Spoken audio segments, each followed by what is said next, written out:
pas comme Rupin. La question des droits des personnes LGBTI et transgenres est une question qui est, dans mon travail de lutte contre les discriminations, centrale. Je ne dis pas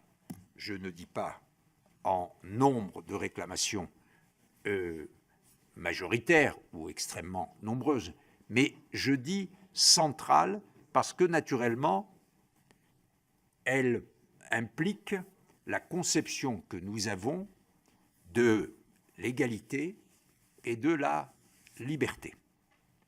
Et les discriminations en fonction de l'orientation sexuelle, je dirais, si je veux employer un mot qui n'est pas un mot juridique, mais qui est un mot sentimental, elles sont particulièrement odieuses.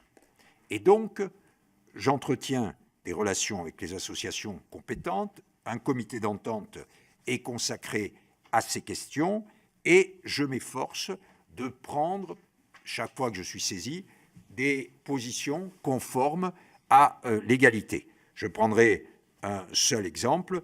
Je viens, il y a 2 jours, je crois, de signer des observations que je présente devant la Cour d'appel de Versailles au sujet de la question que vous avez présentée, c'est-à-dire comment est-ce qu'on fait le changement d'état civil.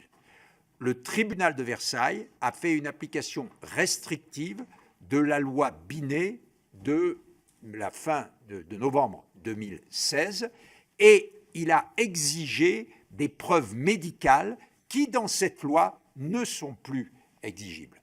Et donc, devant la Cour d'appel qui a été saisie, je présente des observations pour dire que, il me paraît, que la déposition qui a été prise ne correspond pas à la loi. Mais, Monsieur Rupin, je me permets simplement de dire que quand j'ai donné mon avis sur cette proposition, j'ai clairement dit que le fait que des décisions judiciaires continuent à être obligatoires entraînerait l'effet que, suivant le tribunal devant lequel vous soumettez votre changement d'état civil, vous serez reçu ou vous ne serez pas reçu.